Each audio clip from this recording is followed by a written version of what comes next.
Did you know that the United States is building a bullet train in California that was supposed to cost $33 billion, but has now exploded to over $100 billion, making it one of the most expensive and most controversial infrastructure projects in American history? This is not just a train. This is a story of broken promises, impossible dreams, political battles, and billions of taxpayer dollars vanishing into the California desert. It stretches across mountains, valleys, and farmlands, connecting the sunny streets of Los Angeles to the foggy skyline of San Francisco in under 3 hours. So, how did one of the most exciting transportation dreams in American history turn into what many people are now calling the biggest infrastructure disaster the country has ever seen? Today, we will explore the complete story of California's bullet train, from its very first dream to its painful, expensive, and uncertain reality. To understand this story, you have to go back to the beginning, back to a time when California was on top of the world. It was the early 2000s, and California was the most powerful state in America. Its economy was bigger than most countries. Its cities were growing fast. Its highways were jammed with cars. Its airports were packed with travelers. People were spending hours in traffic just trying to get from one city to another. Los Angeles and San Francisco, two of the greatest cities in the world, were separated by nearly 400 miles. Flying between them was expensive and stressful. Driving took 6 hours or more. Something had to change, and that is when the dream was born. Transportation planners and politicians started looking at what countries like Japan, France, and China were doing. These countries had built incredible high-speed rail systems that moved millions of people at over 200 miles per hour. Trains so fast and so smooth that passengers could drink a cup of coffee without spilling a drop. Japan's bullet train had been running since 1964. France had its famous TGV. China was building thousands of miles of high-speed rail every single year. America, the richest and most powerful nation on Earth, had nothing like this. The United States was falling behind, and California decided it was going to change that. The idea was simple and beautiful. Build a high-speed rail line connecting Los Angeles and San Francisco. Trains would travel at up to 220 miles per hour. The trip would take just 2 hours and 40 minutes. It would be faster than flying when you added airport wait times. It would be cheaper than a plane ticket. It would carry millions of passengers every year. It would reduce traffic on the highways. It would cut pollution in the air. It would create hundreds of thousands of jobs. It sounded perfect. It sounded like the future. And California voters believed in it completely. In November 2008, California held a vote. Proposition 1A was on the ballot. It asked voters to approve nearly $10 billion in state bonds to fund the beginning of this high-speed rail project. The campaign was full of exciting promises. The train would be completed by 2020. The total cost would be around $33 billion. Private investors would help pay for it. Ticket prices would be affordable for everyday people. And the system would eventually pay for itself through ticket sales. Californians said yes. They voted in favor of the project with excitement and hope. The bullet train dream was officially alive. The California High-Speed Rail Authority was created to manage the project. Federal funding started coming in. In 2009, the Obama administration added $3.5 billion in federal stimulus money to help get things started. The project was now seen as a symbol of America's future, a sign that the United States could build world-class infrastructure just like Asia and Europe. Politicians gave speeches. Newspapers wrote glowing stories. Engineers began drawing plans, and the whole country watched with curiosity to see if California could pull off something truly historic.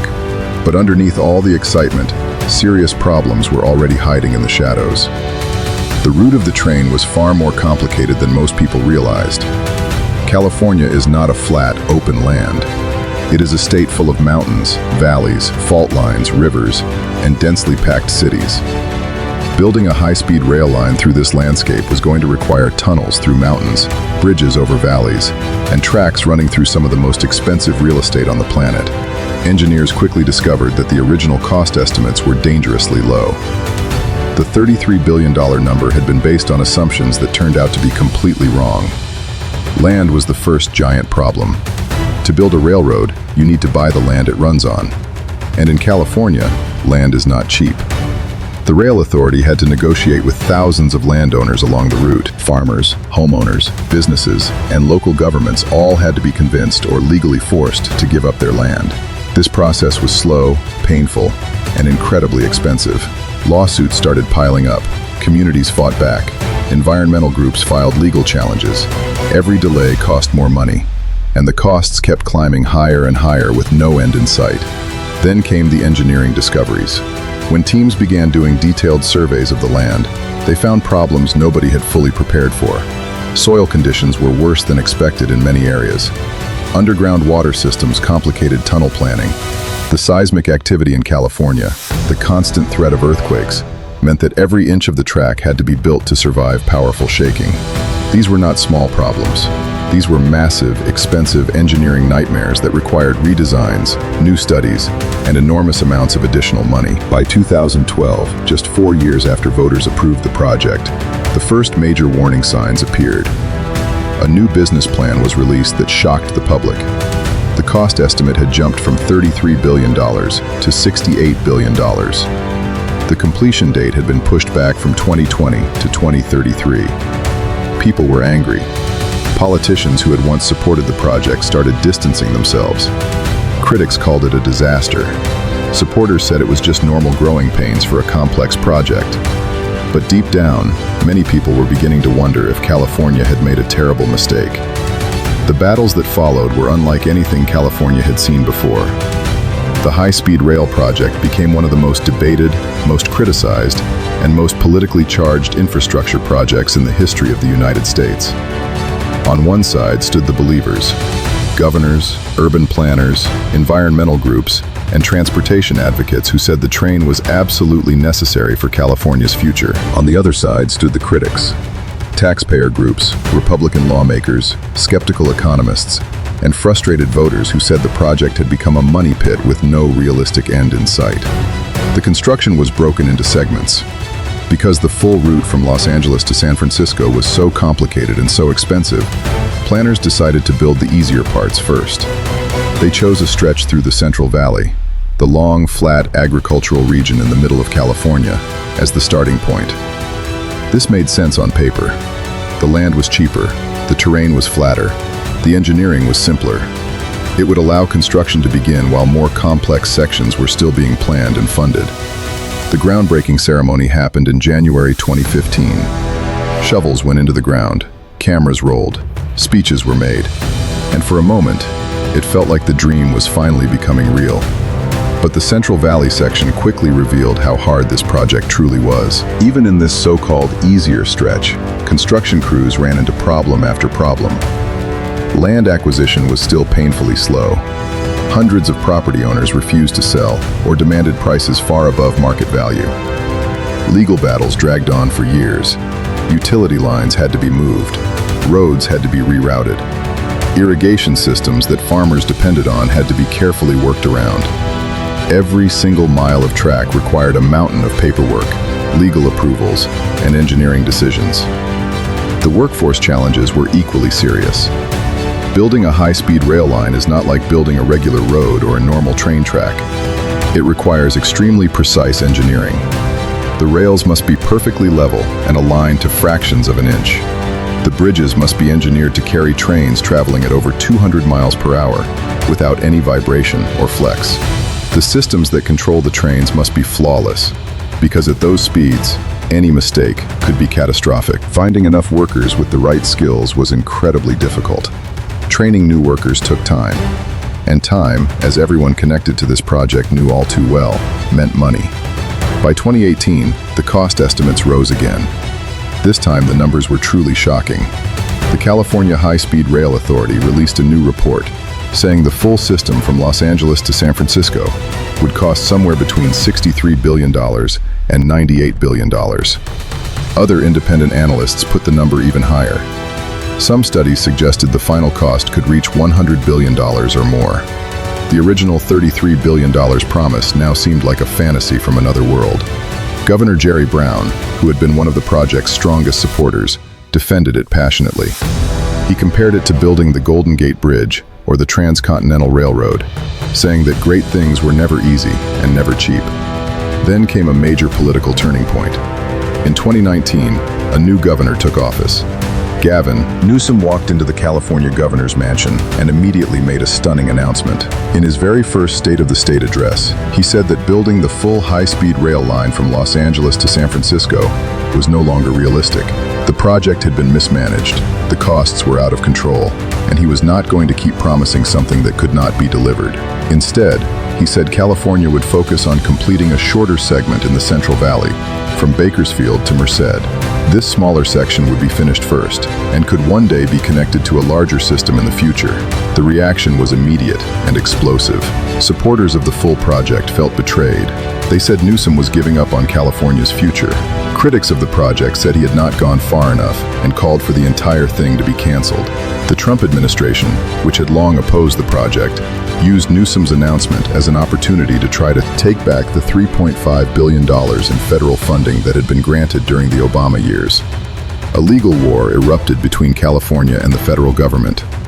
California eventually kept most of the money after court battles, but the damage to the project's reputation was severe. Work continued in the Central Valley, but progress was brutally slow. By the early 2020s, construction crews had built portions of elevated track and bridges across the flat valley landscape. Photographs showed impressive concrete structures rising above the farmland. But the actual miles of completed, usable track remained far short of what had been promised. The section between Bakersfield and Merced was supposed to give California a working high-speed rail corridor. But without connections to the major cities of Los Angeles and San Francisco, a train running through the middle of the Central Valley had limited practical value for most Californians. The funding situation became increasingly desperate. The original plan had assumed that private investors would contribute billions of dollars to the project once construction was underway. That private investment never materialized in any significant way. The financial math simply did not work for private companies. A high-speed rail line in California was too risky, too uncertain, and too far from profitability to attract serious private capital. So the project became almost entirely dependent on public money. State bond funds, federal grants, cap and trade revenue from California's environmental programs. Every year, the Rail Authority went searching for more money to keep the lights on and the construction moving. The impact on California's budget was enormous. Billions of dollars that could have been spent on schools, roads, hospitals, or affordable housing were locked into this one massive project. Critics pointed out that California's existing rail system was crumbling. Its highways were in desperate need of repair. Its cities faced housing crises. Yet billions kept flowing into a train that most Californians had never ridden and might never ride in their lifetimes. The political pressure was immense, and the questions grew louder with every passing year. As the project entered the 2020s, the story of California's bullet train began to look less like a construction saga and more like a cautionary tale for the entire world. International observers watched with fascination. Transportation experts wrote papers about it. Business schools used it as a case study in project management failure. And ordinary Californians, many of whom had voted for the project with genuine excitement back in 2008, began to feel a deep and painful sense of disappointment. The numbers told a story that was hard to argue with. By the mid-2020s, the California High-Speed Rail Authority had spent tens of billions of dollars, and yet the Central Valley segment, the easier part of the route, was still not finished. The mountain crossings that would connect the Central Valley to Los Angeles and San Francisco had barely been touched. The tunneling work required to pass through the Tehachapi Mountains south of Bakersfield and the Pacheco Pass near San Jose represented some of the most complex underground engineering ever attempted in American history. Cost estimates for just these two tunnel segments ran into the tens of billions of dollars on their own. Experts who studied the project pointed to a painful list of problems that had compounded on each other over the years. The original cost estimates had been unrealistically low, created more to win voter approval than to reflect engineering reality. The governance structure of the Rail Authority was weak, leading to poor decision-making and lack of accountability. Contracts were awarded in ways that led to disputes and delays. The political environment in California made it nearly impossible to make hard decisions quickly. Environmental review processes, while important, added years to timelines and millions to costs. And the funding model was broken from the very start. California was not alone in struggling with high-speed rail. The The United States as a whole had a deeply complicated relationship with this technology. Unlike Europe and Asia, where cities were closer together and populations were more dense, America's geography made high-speed rail economics very challenging. In Japan, the bullet train connected massive cities just a few hundred miles apart. In France, the TGV linked major urban centers across a relatively small country. But in the United States, cities were spread across vast distances.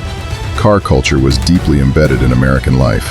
Highways and aviation had been heavily subsidized for decades, creating an uneven playing field for any new transportation competitor. Still, defenders of the California project refused to give up hope. They pointed to the very real benefits that a completed system would deliver. A working high-speed rail line between Los Angeles and San Francisco would remove millions of car trips from California's choked highways every single year. It would eliminate the need for hundreds of short-haul flights, significantly reducing carbon emissions at a time when climate change demanded bold action. It would connect communities in the Central Valley, one of the poorest regions in California, to major economic centers, creating opportunities for people who had long been left behind. These were not small benefits. These were transformational changes that would improve lives for generations. The environmental argument was particularly powerful. California had committed itself to aggressive climate goals.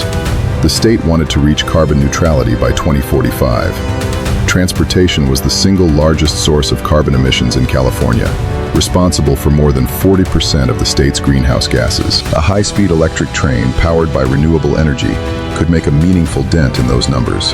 No other single transportation project in California's history had the potential to reduce emissions on the scale that a completed bullet train could deliver. By 2025 and heading toward 2026, construction continued on the Central Valley segment with renewed urgency. Hundreds of miles of infrastructure were taking shape. Bridges crossed rivers. Viaducts rose above farmland. Trackbed was being prepared across long stretches of the valley floor. The Rail Authority, under pressure to show results, pushed contractors harder. New leadership at the agency promised greater transparency and more realistic timelines. Federal funding from the Biden administration's infrastructure law had added new money to the project, giving it a financial lifeline that extended its survival for several more years. The current plan, as of 2026, aimed to have a working Central Valley segment operational sometime in the early 2030s. This would be a real train carrying real passengers between cities in the valley, even if it was not yet connected to Los Angeles or San Francisco. It would prove that the technology worked in California. It would demonstrate that the Rail Authority could actually finish something, and it would build the foundation for future extensions that might one day fulfill the original 2008 dream. The question of whether the full Los Angeles to San Francisco route would ever be completed remained genuinely uncertain. The cost of finishing the mountain tunnels and building through the dense urban environments of both cities was staggering. Some estimates suggested the total final cost of the complete system could reach $128 billion, or even higher. Finding that money in a political environment where patience for the project had worn dangerously thin would require extraordinary leadership and public commitment.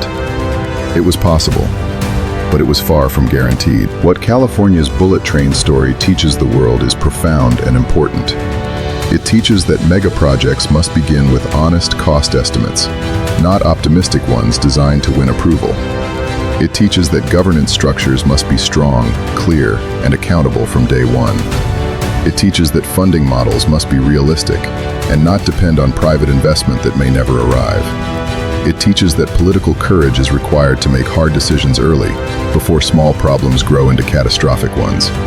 And it teaches that even the greatest dreams can be derailed by poor planning and weak execution. America is watching California. The world is watching America. And the lesson is clear. Building the future is never easy, but it is always worth getting right. Whether California's bullet train becomes a triumph of human persistence or the ultimate symbol of government failure depends on choices being made right now, in engineering offices, in government halls, and in the hearts of the people who still believe that a better, faster, cleaner, and more connected America is possible. The tracks are being laid, the story is still being written, and the final destination remains unknown.